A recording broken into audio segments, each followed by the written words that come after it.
Hello, this is Will Lucas. Welcome to my video blog, Surfing with Cancer, my second Vietnam. This is the 10th in a series based on letters I wrote home in April 1967. After almost 7 months in Pleiku as combat engineers with the 4th Infantry, C Company, 4th Engineers, moved south to Dau Tieng in late February 1967 and now supported the 25th Infantry. It was here in March that we lost our first soldiers in an ambush. The loss weighed heavily. We were a disciplined group of young men who had mostly been together since basic training. I was in Hawaii on R&R when the tragedy took place, and by April I was back in the dirt trying to process the idea of going from paradise to hell.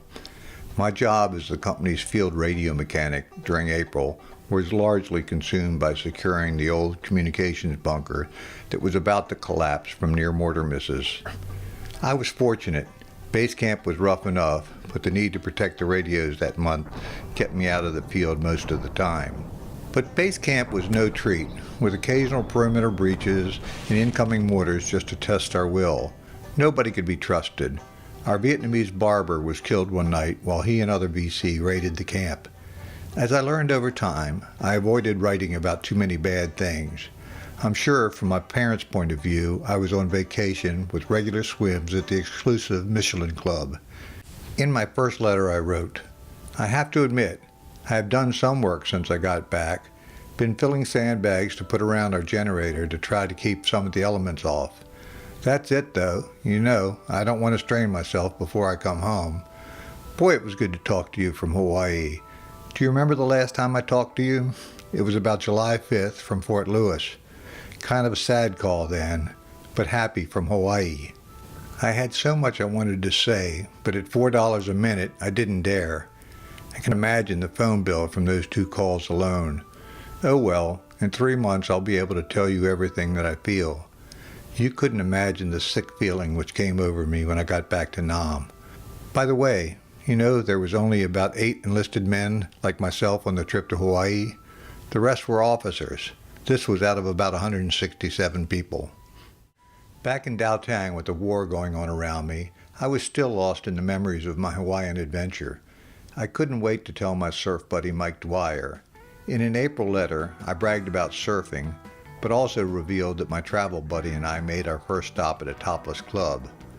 I guess I left that out of the letter to my parents. Here are a few lines from that letter. We were so tired from the 14-hour plane ride that we sacked out for a couple of hours. When we woke up, it was time for lunch, so we grabbed some more good food and made it to this topless joint down the street. The next day, I rented a Volkswagen and we started out driving around the island. It was getting late, so we turned around before we got to Waimea Bay. That evening, I went up to Waikiki Beach and rented a board. The surf was good and running about 5 feet high. It wasn't too crowded because the sun wasn't out. I did better than I thought I would, but discovered that when you're out of a wave, you don't jump off your board like at OC. You drop to your knees because the coral is sharp as hell. Next day, Peg and I drove up to Waimea Bay. It was sloppy, but huge. Just tons of water slapping down on the shore. No one was out. That's how rough it was. Next day, we cooled around Honolulu, boozing mostly. I hit the surf again. It was only about 3 foot and slow, but still not crowded. It's really a funny feeling to be sliding down a wave when you can see the bottom just as plain as day. Next day we drove up to the other side of the island to Makaha. I couldn't believe my eyes. The waves were rolling from about 200 yards out, not breaking till they hit the shore. They were running about 8 feet. Only about 25 people were out. I got some good pictures here. The next day was Easter Sunday and my last day in Hawaii. I spent most of the days surfing at Waikiki, the only place that rents boards. The waves weren't much bigger than 2 feet. Stayed like that all day. Oh well. I'm back to the same routine. Only 3 more months to go over here. We'll see you for now. I wrote a lot in April about my daily activities. My underground bunker was linked to the perimeter bunkers with radio phone wire, which routinely failed. Additionally, the rainy season was about to begin, and I was working hard to build a safer, drier working environment. Here are a few highlights from my April letters. Boy, is it hot and humid today. Last night when I finished writing your letter, our phone went out. I guess a tank or something ran over our wire. Anyway, I ran around for about half an hour in the dark looking for breaks in the wire. I found about 6 breaks. I finally got tired of splicing the wire, so I laid an entire new wire. I got myself a new camera. It's a lot better than the one I had. I'm on CQ again, but it beats going to the field. I've got 45 days leave coming to me. I'll get 30 days when I get home. I think that I will take the other 15 in September, somewhere around Labor Day.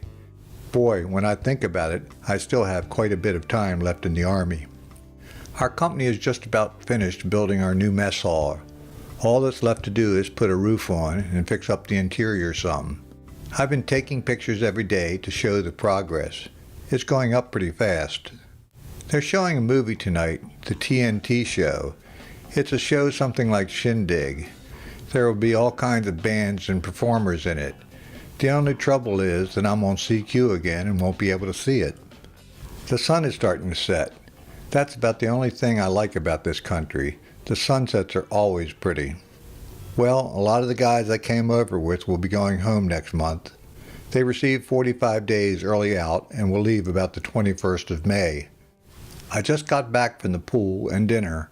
Roast beef as usual. If it's not roast beef, it's hamburger. The CO just came back from the field today. Already he's getting on everyone's nerves. He's going home next month, I think.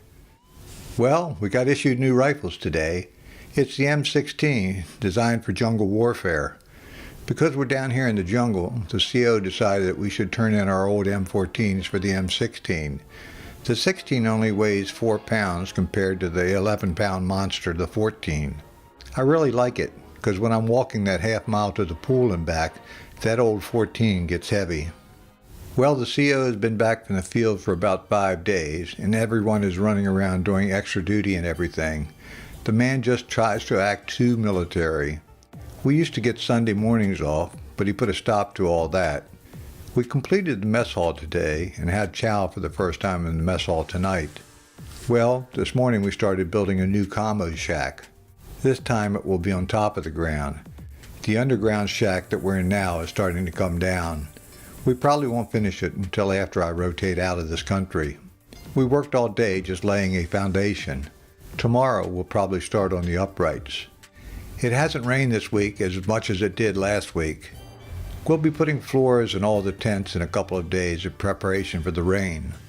Oh well, in 71 days it will all be over.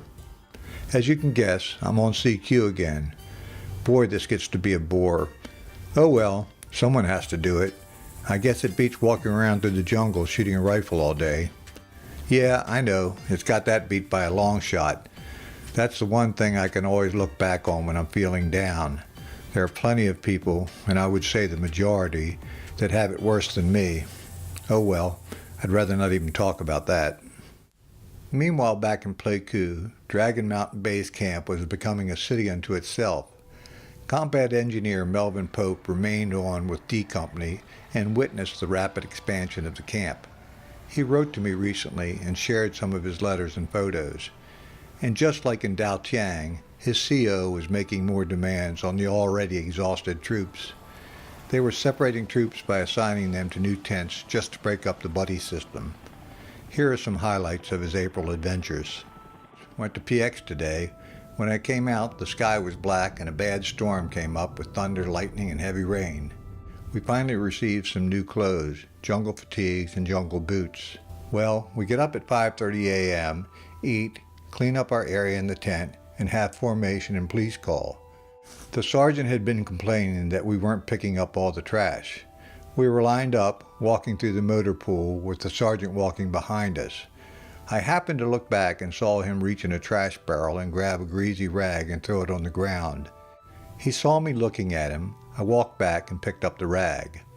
I know he was going to say we had walked right by it and didn't pick it up, because he had done that before. I guess I messed up his plan.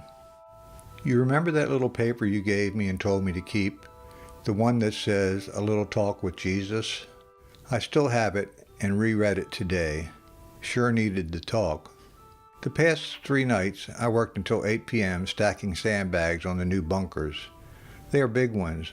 We'll use them instead of foxholes.